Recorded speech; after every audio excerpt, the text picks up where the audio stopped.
নমস্কার বন্ধুরা, তোমরা সবাই কেমন আছো? আশা করি সকলে খুবই ভালো আছো। পম্পা সিম্পল কুকে সবাইকে স্বাগত। চলে এসেছি ভীষণ টেস্টি মুচমুচে হাতের কাছে থাকা উপকরণ দিয়ে ঝটপট একটা স্ন্যাক্স রেসিপি শেয়ার করতে। বন্ধুরা, বানাতে একদম সহজ, খেতে কিন্তু ভীষণ ভালো লাগবে। আর বাড়ির বড় ছোট সবাই কিন্তু ভীষণ তৃপ্তি করে খাবে।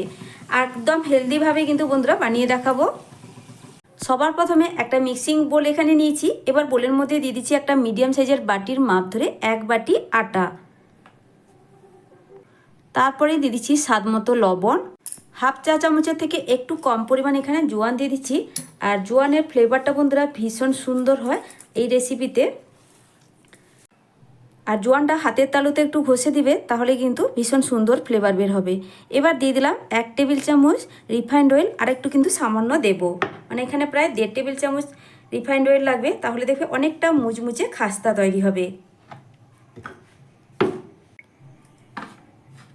এবার খুব ভালো করে সব উপকরণ আটার সঙ্গে মিশিয়ে নিতে হবে।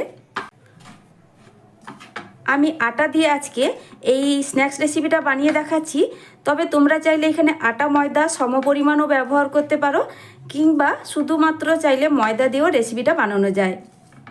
তবে অনেকেই আছে যারা একদম ময়দা পছন্দ করে না, তারা অবশ্যই হেলদিভাবে বানাতে চাইলে আমার মতো করে আটা দিয়ে রেসিপিটা বানিয়ে দেখতে পারো। যেমন মুচমুচে হবে সেরকম কিন্তু খেতেও ভীষণ ভালো লাগবে। তো দেখো, খুব ভালোভাবে কিন্তু কথা বলতে বলতে এখানে আমার তেলের সঙ্গে আটাটা মেশানো হয়ে গেছে। খুব সহজে কিন্তু ভেঙে যাচ্ছে না, দেখে নিশ্চয়ই বুঝতেই পারছো হাতে মুঠো করার পর।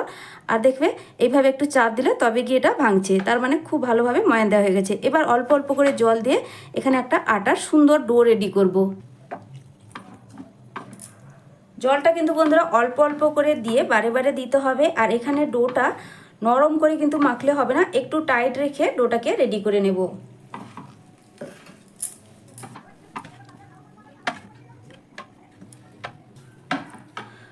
তো বন্ধুরা দেখো, খুব ভালোভাবে কিন্তু এখানে আমার ডোটা রেডি করা হয়ে গেছে। আর একটু কাছ থেকে দেখাচ্ছি, এটা কিন্তু খুব বেশি নরম হয়নি, দেখে নিশ্চয়ই বুঝতেই পারছো। এইভাবে একটু টাইট করেই রেডি করতে হবে। চলো, এটাকে একটু ঢাকা দিয়ে আমি এক সাইডে সরিয়ে রেখে দিচ্ছি। এটা একটু রেস্টও হয়ে যাবে, ততক্ষণে এই স্ন্যাক্সের জন্য আমি ঝটপট একটা স্টাফিং রেডি করে নেব। এরপরেই বসিয়ে দিয়েছি গ্যাসে একটা কড়াইয়ের মধ্যে এবার দিয়ে দিচ্ছি সর্ষের তেল 1 টেবিল চামচ। আমি এখানে এই স্টাফিংটা সর্ষের তেলে রেডি করব, তোমরা তোমাদের পছন্দ মতো যে কোনো রান্নার তেল ব্যবহার করতে পারো। তেল এখন গরম হয়ে গেছে। এবার আমি তেলের মধ্যে দিয়ে দিচ্ছি একটা মিডিয়াম সাইজের কুচনো পেঁয়াজ, আর তার সঙ্গে নিয়ে নিচ্ছি 2টো কুচনো কাঁচা লঙ্কা। তবে ঝালটা তোমরা যে যেভাবে পছন্দ করো ঠিক সেই বুঝেই নিবে। এখানে পেঁয়াজটাকে কিন্তু খুব বেশি কালার চেঞ্জ করে ভাজবো না। দেখো বন্ধুরা, হালকা কালার চেঞ্জ হয়ে গেছে, 2-4 বার নাড়াচাড়া করার পরে দেখবে ঠিক এই কালার চলে আসবে। এবারে দিয়ে দিচ্ছি আমি 3 কোয়া রসুন আর হাফ ইঞ্চি আদা একসঙ্গে ভালো করে একটু থেতো করে নিয়েছিলাম। তোমরা চাইলে এখানে গ্রেট করেও ব্যবহার করতে পারো। তো আদা রসুনটাকেও ভালো করে পেঁয়াজের সঙ্গে একটু নাড়াচাড়া করে ভেজে নেব, একটু কাঁচা গন্ধটা চলে যাওয়া পর্যন্ত। এবারে এখানে আমি দিয়ে দিচ্ছি সেদ্ধ করা মটরশুঁটি। সামান্য একটু মটরশুঁটি আমি আগে থেকে সামান্য একটু লবণ দিয়ে সেদ্ধ করে রেখেছিলাম। আর মটরশুঁটিটা বলে রাখি 2 দিন আগে থেকে ছাড়ানো ছিল, তার জন্য কিন্তু কালারটা একটু চেঞ্জ হয়ে গেছে। তো কোনো অসুবিধা নেই, ফ্রেশ মটরশুঁটি থাকলে তোমরা ব্যবহার করতে পারো। এবার দেখো, মটরশুঁটি দিয়েও ভালো করে একটু নাড়াচাড়া করে নেব। আর এই স্টাফিংটা বন্ধুরা ভীষণ টেস্টি আর খুবই হেলদিভাবে আমি বানিয়ে দেখাচ্ছি। একদম অল্প পরিমাণে একটু ঝাল লঙ্কার গুঁড়ো দিলাম, চাইলে এটা স্কিপ করতে পারো, ঝালটা যেমন পছন্দ করো, কাঁচা লঙ্কা যেহেতু দেওয়া আছে। এবার দিয়ে দিচ্ছি একদম অল্প একটু হলুদের গুঁড়ো। এখানে কিন্তু আমি খুব বেশি গুঁড়ো মশলার ব্যবহার করব না।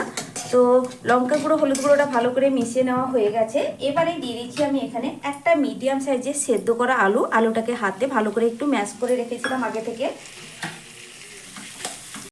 যেহেতু মটরশুঁটিটা আগে থেকেই সেদ্ধ করা ছিল, তার জন্য দেখবে খুন্তি দিয়ে এইভাবে একটু চাপ দিলে এটা কিন্তু ভেঙে ভেঙে যাবে, আলুর সঙ্গে সহজেই মিশে যাবে। তবে একদম কিন্তু মিহিভাবে মিশিয়ে নেওয়ার প্রয়োজন নেই, ছোটো ছোটো টুকরো অংশ থাকলে খেতে কিন্তু খুব ভালো লাগবে। দিয়ে দিচ্ছি এবার স্বাদ মতো লবণ, আর দিয়ে দেবো এখানে একটা সেদ্ধ ডিম। এতে কিন্তু টিফিনটা হেলদিও যেমন হবে, টেস্টিও হবে। একটা গ্রেটারের সাহায্যে আমি ডিমটাকে গ্রেট করে দিয়ে দিচ্ছি। গ্যাসের ফ্লেমটা এখন একটু লোতে রেখেছি। চাইলে বন্ধুরা আগে থেকেও ডিমটা গ্রেট করে রাখতে পারো। তো আমি এইভাবে দিয়ে দিলাম। দিয়ে দেওয়ার পর খুব ভালো করে মিশিয়ে নেব।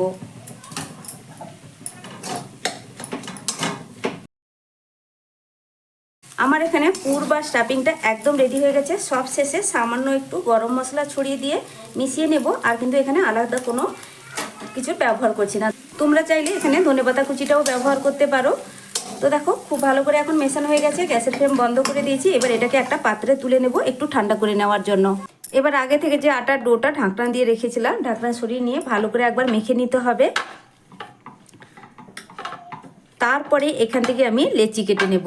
আর এই লেচিগুলো কিন্তু খুব বেশি বড় হবে না, একটু ছোট ছোট করে এইভাবে লেচি কেটে নিচ্ছি, ঠিক লুচি পুরির মতো করে। তো বন্ধুরা দেখো সব লেচিগুলো একইভাবে কেটে নেওয়া হয়ে গেছে। এবার ঝটপট তোমাদের স্ন্যাক্সগুলো বানিয়ে দেখাবো।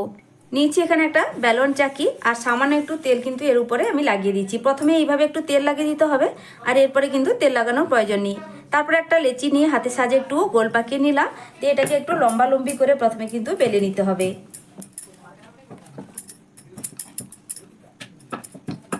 তো বন্ধুরা দেখো ঠিক এইভাবে বড় করে আর একদম পাতলা করে এটাকে বেলে নিয়েছি। যতটা পাতলা করে বেলা হবে এটা কিন্তু খুবই মুচমুচে খাস্তা তৈরি হবে। তে মাছ বরাবর এটাকে কিন্তু সমানভাবে আমি লম্বা লম্বি কেটে নিচ্ছি। এখান থেকে কিন্তু দুটো স্ন্যাক্স আমার তৈরি হয়ে যাবে। তো এবার আমি তোমাদেরকে বানিয়ে দেখিয়ে দিচ্ছি কতটা বানানো সহজ। তোমরা কিন্তু একবার দেখলেই খুব সহজে কিন্তু বন্ধুরা বানিয়ে নিতে পারবে। তো আগে থেকে যে পুরটা রেডি করে রেখেছিলাম এটা কিন্তু অল্প করে নিয়ে লম্বা লম্বি করে কিন্তু এটাকে দিয়ে দিতে হবে। যেহেতু স্ন্যাক্সটা একটু লম্বা লম্বি করে ফিঙ্গার শেপে বানাবো, ঠিক সেইভাবে কিন্তু এখানে লম্বা লম্বি করে দিয়ে দিচ্ছি।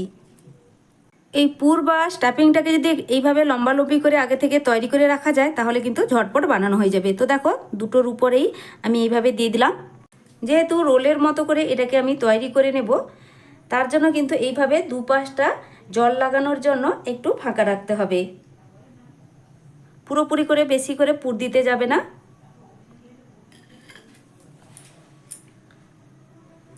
এবার একটা দেখো সহজেই বানিয়ে নিচ্ছি। এইভাবে এক সাইডে ধরে এটাকে কিন্তু এইভাবে রোলের মতো করে ভাঁজ দিয়ে নিতে হবে।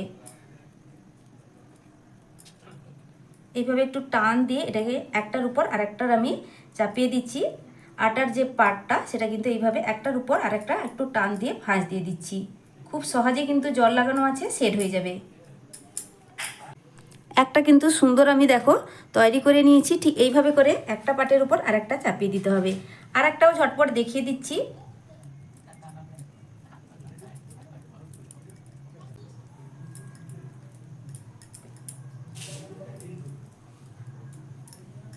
দেখো বন্ধুরা ঝটপট কিন্তু দুটো আমার এখানে বানানো হয়ে গেল।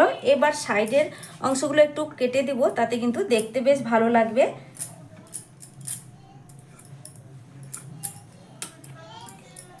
তারপর হাত দিয়ে কিন্তু এই সাইডটা একটু চেপে দিতে হবে যাতে ভেতরের পুরটা না বেরিয়ে পড়ে। এইভাবেই বন্ধুরা সবটা কিন্তু প্রথমে রেডি করে নিব। সব স্ন্যাক্সগুলো আমি বানিয়ে নিয়েছি। এবার আমি দেখো বন্ধুরা ফ্রাইং প্যানে কিছুটা তেল গরম করতে বসিয়ে দিয়েছিলাম। একে একে স্ন্যাক্সগুলো ভেজে নেব। তেলটাও এখানে মিডিয়াম গরম হয়ে গেছে। এবার দেখো কয়েকটা আমি তেলের মধ্যে ছেড়ে দিচ্ছি। খুব বেশি কিন্তু তেলটা গরম করা যাবে না, মিডিয়াম গরম থাকা অবস্থায় কিন্তু দিতে হবে।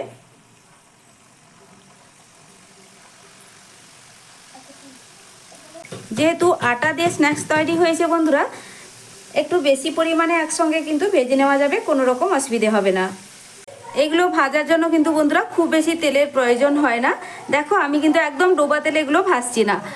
এবার দেখো হালকা কালারও চেঞ্জ হয়ে গেছে উল্টো দিকটা। আমি এক একটা স্ন্যাক্সকে আমি উল্টে নেব আর সব দিকেই কিন্তু সমান করে একটু লাল লাল করে ভেজে নেব, তাহলেই কিন্তু খেতে খুবই ভালো লাগবে। তো বন্ধুরা দেখো উল্টে পাল্টে খুব সুন্দর কিন্তু সমান কালার করে এই স্ন্যাক্সগুলো আমার এখানে ভাজা হয়ে গেছে। তেল ঝরিয়ে এবার এগুলোকে তুলে নিচ্ছি, আর বাকি যে কটা আছে একইভাবে তৈরি করে নেব, তারপরেই ফিরে আসছি।